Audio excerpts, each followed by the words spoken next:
Right. అది పవన్ కళ్యాణ్ మంత్రిగా బాధ్యతలు తీసుకున్నప్పుడు ఒక్కసారి అక్కడ క్రేజ్ మీరు చూస్తున్నారు. మంత్రిగా ఆయన బాధ్యతలు తీసుకుంటున్నట్లు ఆయన సంతకం చేస్తున్న విజువల్స్ మీరు చూస్తున్నారు. ఒక్కసారిగా ఆయన ప్రమాణ స్వీకారం చేస్తున్నప్పుడు క్రౌడ్లో జోష్ నిండిపోయిందని చెప్పుకోవాలి. ఆ తర్వాత ఆయన ప్రధానమంత్రి నరేంద్ర మోదీని ఆశీస్సులు తీసుకుంటున్నారు. ఆయన అభినందిస్తున్న విజువల్స్ మీరు చూడొచ్చు. అలాగే గవర్నర్ అబ్దుల్ నజీర్కి సంబంధించి కూడా ఆయనను కలిశారు, ఆయన నుంచి అభినందనలు తీసుకున్నారు. ఇటు ఏపీ ముఖ్యమంత్రి చంద్రబాబు నాయుడు కూడా ఆయనకు అభినందనలు తెలిపారు.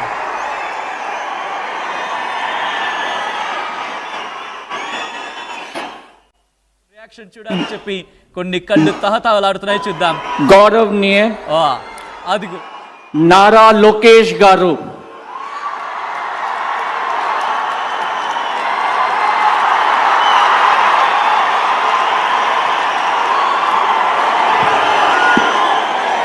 నేను నారా లోకేష్ అని నేను శాసనము ద్వారా నిర్మితమైన భారత రాజ్యాంగం పట్ల నిజమైన విశ్వాసం విధేయత చూపుతానని, భారతదేశ సార్వభౌమ అధికారాన్ని సమగ్రతను కాపాడుతానని, ఆంధ్రప్రదేశ్ రాష్ట్ర మంత్రిగా నా కర్తవ్యాలను శ్రద్ధతో అంతర్గత శుద్ధితో నిర్వహిస్తానని, భయం కానీ పక్షపాతం కానీ రాగద్వేషాలు కానీ లేకుండా రాజ్యాంగాన్ని శాసనాలు అనుసరించి ప్రజలందరికీ న్యాయం చేకూరుస్తానని దైవ సాక్షిగా ప్రమాణం చేస్తున్నాను.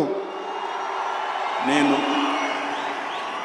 నారా లోకేష్ అని నేను ఆంధ్రప్రదేశ్ రాష్ట్ర మంత్రిగా నా పరిశీలనకు వచ్చిన లేదా నాకు తెలియవచ్చిన ఏ విషయాన్ని నా కర్తవ్యాలను సక్రమంగా నిర్వహించేందుకు అవసరమైన మేరకు తప్ప ప్రత్యక్షంగా కానీ పరోక్షంగా కానీ ఏ వ్యక్తికి లేదా వ్యక్తులకు తెలియజేయనని లేదా వెల్లడించనని దైవ సాక్షిగా ప్రమాణం చేస్తున్నాను.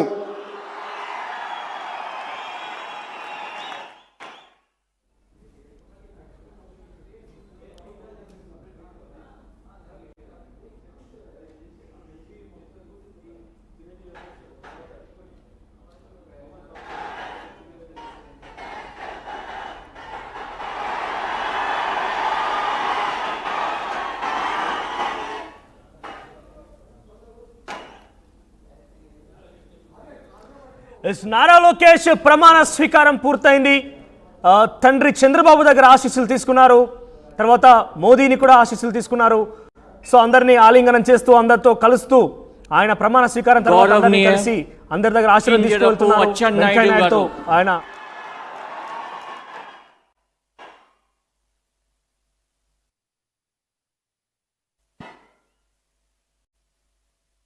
నేను కింజరాపు అచ్చెన్నాయుడనే నేను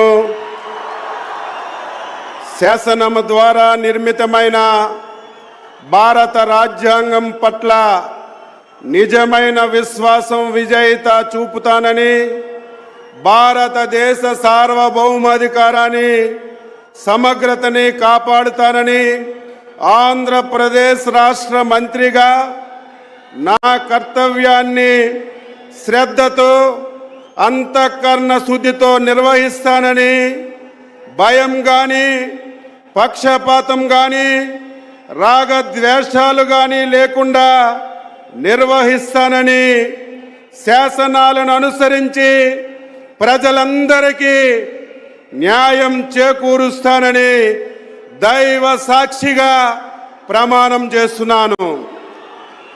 నేను కింజరాపు అచ్చెన్నాయుడనే నేను ఆంధ్రప్రదేశ్ రాష్ట్ర మంత్రిగా నా పరిశీలనకు వచ్చిన లేదా నాకు తెలియవచ్చిన ఏ విషయాన్ని నా కర్తవ్యాలని సక్రమంగా నిర్వహించేందుకు అవసరమైన మేరకు తప్ప ప్రత్యక్షంగా కానీ పరోక్షంగా కానీ ఏ వ్యక్తికి లేదా వ్యక్తులకి తెలియపరచనని లేదా వెల్లడించనని దైవ సాక్షిగా ప్రమాణం చేస్తున్నాను.